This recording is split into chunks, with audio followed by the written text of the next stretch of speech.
Bonjour chers élèves, aujourd'hui on va voir la correction des exercices de la tension alternative sinusoïdale. Tout d'abord, où trouve-t-on cette tension? Par exemple, on la trouve aux bornes de la prise du secteur. Cette tension-là, comme on a vu, elle a 5 caractéristiques dont on trouve bien sûr la tension maximale, la tension efficace, une relation entre les deux tensions, la période et aussi la fréquence. Pour le QCM1, la période d'une tension s'exprime. Est-ce qu'il s'exprime en mètres, en secondes ou en hertz? Bien sûr, il faut savoir c'est quoi une période. Il faut savoir la définition d'une période. C'est le temps nécessaire à la tension alternative pour qu'il reprenne la même valeur et dans le même sens. Donc, s'il dit temps, la période, s'il dit temps, ça veut dire qu'il s'exprime en secondes. Donc, voici la bonne réponse. La deuxième phrase, la fréquence se détermine par la relation. Bien sûr, on sait que la fréquence est le nombre de périodes par seconde. Donc, c'est la relation qui relie la fréquence à la période. La tension efficace et la tension maximale sont liées par la relation. On sait que cette relation, bien sûr, c'est que la tension maximale est égale à la racine de 2 ou bien 1,41 qui multiplie la tension efficace. Donc, voici la bonne formule. Ces formules-là sont fausses. La tension aux bornes d'une pile, bien sûr, on a vu qu'elle est constante, c'est-à-dire elle est continue. Donc, voici la bonne réponse. On cherche maintenant l'appareil qui permet de visualiser une tension efficace. Donc, pour visualiser une tension efficace, bien sûr, on a besoin d'un voltmètre. Le voltmètre, elle est là. Donc, c'est ça la bonne proposition. Le oscillogramme permet de visualiser une tension maximale. Un générateur à basse fréquence donne une tension alternative. Le oscillogramme qui représente une tension périodique, bien sûr, le premier, il représente une tension constante. Celui-là, il représente une tension périodique parce qu'il se produit dans des intervalles successifs et égaux. Donc, voici la bonne réponse. Cet oscillogramme ne représente pas une tension périodique. Le oscillogramme, c'est aussi la courbe, c'est la même chose. Le oscillogramme qui représente une tension alternative est, bien sûr, le premier oscillogramme représente une tension périodique, mais qui n'est pas alternative, parce qu'il change dans le même sens, le sens négatif. Le deuxième oscillogramme aussi, c'est une tension périodique, mais qui n'est pas alternative, car elle change dans le même sens, le sens positif. Ici, on a une tension tantôt qui change dans le sens positif, tantôt qui change dans le sens négatif. Sens positif, sens négatif, sens positif, sens négatif. Donc, c'est ça le oscillogramme qui représente une tension alternative. La huitième question, le oscillogramme qui représente une tension sinusoïdale de la plus petite fréquence. Donc, sachant qu'on a réglé le balayage dans la même valeur, c'est-à-dire la sensibilité horizontale n'a pas changé. Donc, pour le premier oscillogramme, la période, c'est du premier sommet dans le sens positif jusqu'au second sommet. C'est ça la période, T1. Pour le deuxième, c'est de ce point-là jusqu'à ce point. C'est T2, la deuxième période. Pour le troisième oscillogramme, c'est du premier sommet dans le sens négatif jusqu'au second sommet dans le même sens. C'était droit. Donc, celui qui a la plus petite fréquence, c'est la tension qui a une grande période, c'est-à-dire la seconde tension. Donc cette tension-là, cette tension alternative sinusoïdale a une petite fréquence parce qu'elle a une grande période en la comparant à T1 et T3. On passe à l'exercice 9. Complétez les phrases par ce qui convient. Un générateur de basse fréquence produit une tension. Un générateur de basse fréquence, on l'utilise au laboratoire pour abaisser la tension de la prise du sucteur. Donc il produit une tension variable. Et une tension qui a tantôt des valeurs positives, tantôt des valeurs négatives, est une tension alternative.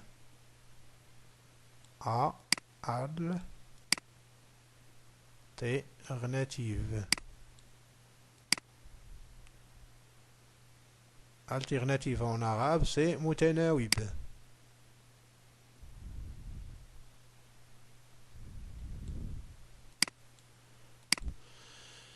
La pile produit une tension continue. Continue.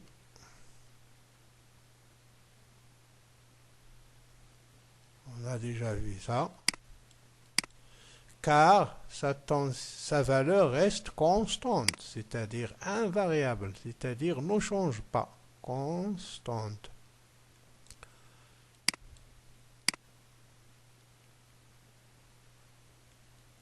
Au cours du temps. On l'a vu dans la leçon. Une tension sinusoïdale se caractérise par sa période T. Période.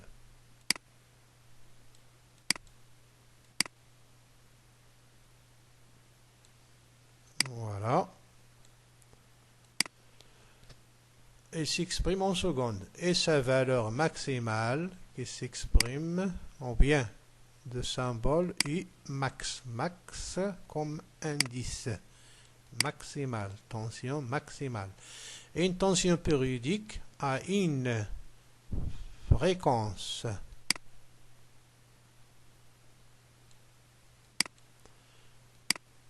qu'on note, bien sûr, on la note F, qui indique le nombre de périodes par seconde. La fréquence F s'exprime en Hertz.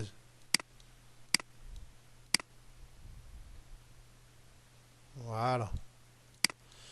La période et la fréquence sont reliées par la relation, bien sûr, F, la fréquence,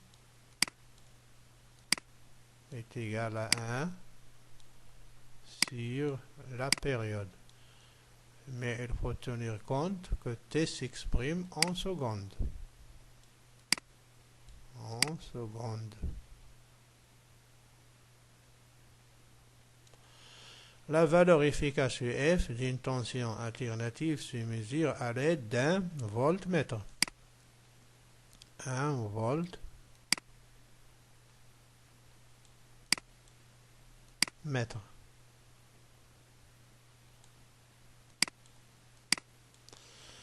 La relation entre EM et U efficace d'une tension alternative, c'est que EM, U max,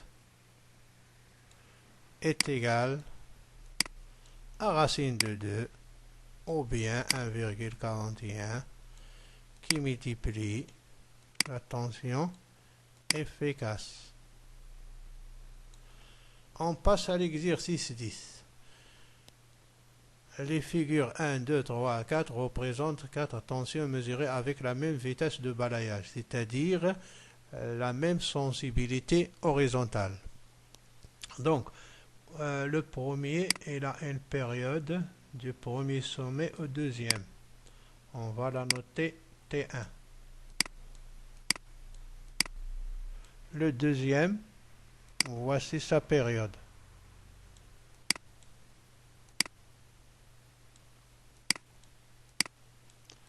Le troisième, voici sa période.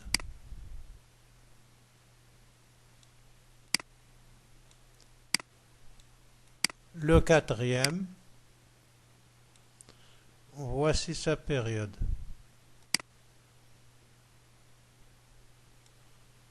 T4. On passe aux questions. Les tensions sont-elles alternatives? Justifie ta réponse. Bien sûr, toutes ces tensions sont alternatives, car tantôt la valeur de la tension est positive, tantôt elle est négative. Positive, négative. C'est-à-dire, il y a des alternations positives, ou bien positives, et des alternations négatives, dans chaque cas. Dans tous les cas, donc ce sont des tensions alternatives. Rappelle la définition de la fréquence d'une tension périodique. Donc la fréquence d'une tension périodique est le nombre de périodes par seconde. Laquelle des quatre tensions a la fréquence la plus élevée? Donc pour savoir laquelle a une fréquence la plus élevée, c'est celle qui a une petite période. Ça veut dire la troisième tension. Il a une petite période par rapport aux autres. Donc, il aura une grande fréquence. On passe maintenant à l'exercice 14. Un élève branche un oscilloscope au bord d'un générateur de tension. On obtient le oscillogramme ci-dessus. La tension maximale a pour valeur Umax égale 4 volts. Quel est le réglage de la sensibilité verticale? C'est-à-dire, on cherche SV, la sensibilité verticale. On cherche SV. On sait qu'il y a une relation qui relie UM et SV. C'est quoi cette relation-là? C'est que EM, la tension maximale, elle est égale à Y, le nombre de divisions verticalement, qui multiplie SV. Nous, on cherche SV. Donc, SV sera égal à la sensibilité verticale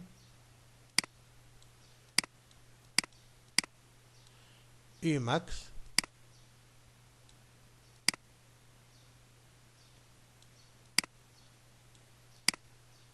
qui divise Y. Dans notre cas, Umax, elle est donnée, elle est là, 4 volts. Le nombre de divisions verticalement, c'est 1, 2. 2 divisions. Cela veut dire que la sensibilité verticale a pour valeur 4 qui divise 2, c'est 2. Quoi? Volt, voilà volt, par division. C'est la sensibilité verticale qu'on a choisie dans ce cas-là. Calculer, la deuxième question, calculer la période de cette tension, puis déterminer sa fréquence. Donc, la période, on sait qu'on la note T, elle est égale au nombre de divisions horizontalement qui multiplie la sensibilité horizontale. Pour X, c'est le nombre de divisions qui correspond à une période. Ici, on a une alternation positive et une alternation négative. Voici une autre. Donc, la période, c'est de ce point-là jusqu'à ce point. Ou bien deux premiers sommets dans le sens positif jusqu'au deuxième sommet dans le même sens. Ou bien du premier sommet dans le sens négatif jusqu'au deuxième sommet dans le même sens. Donc, on compte le nombre de divisions. On a ici une division, 2, 3, 4, c'est 5. Donc, x, c'est 5 divisions. On va la multiplier par la sensibilité horizontale. La sensibilité horizontale, elle est là. Elle est donnée, c'est 4 millisecondes par division. 4 millisecondes par division. Voilà. Donc, ce produit-là, 5 fois 4 donne 20. 20 quoi? Bien sûr, on va simplifier par division. Il va rester millisecondes. On peut convertir cette période-là en secondes, en divisant par 1000. Donc, on aura 0,02 secondes. C'est ça la période. On cherche maintenant la fréquence. La fréquence, c'est l'inverse de la période. 1 sur F. Elle est égale à 1 sur 0,02 secondes.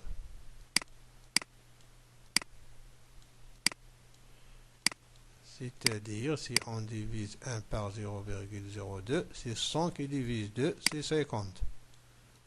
50 quoi? Hertz. Il ne faut pas oublier l'unité de la fréquence. Pardon, ici c'est T, 1 sur T. Pardon, F est égal à 1 sur T, sur la période. On passe maintenant à la troisième question. L'élève change le réglage de la sensibilité verticale et la fixe sur la valeur à 1 volt par division. C'est-à-dire, si on a ici chaque division correspond à 1 volt, ça veut dire on aura ici 1. On aura ici 2. On aura ici 3. Et ici, on aura 4.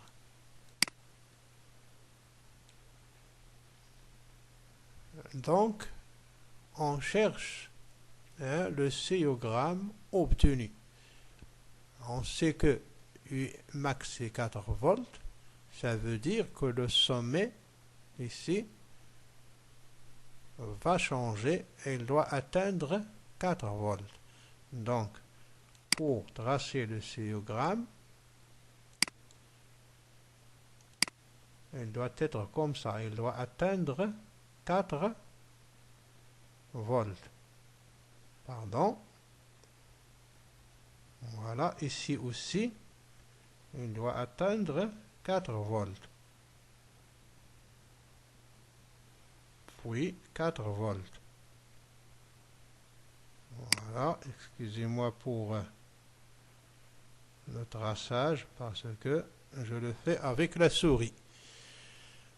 Donc, c'est ce qu'on va visualiser si on change la sensibilité verticale. Si on la change, elle était 2 volts par division, maintenant elle est 1 volt par division. Donc, le traçage sera comme ça. Merci de votre attention et à la prochaine fois.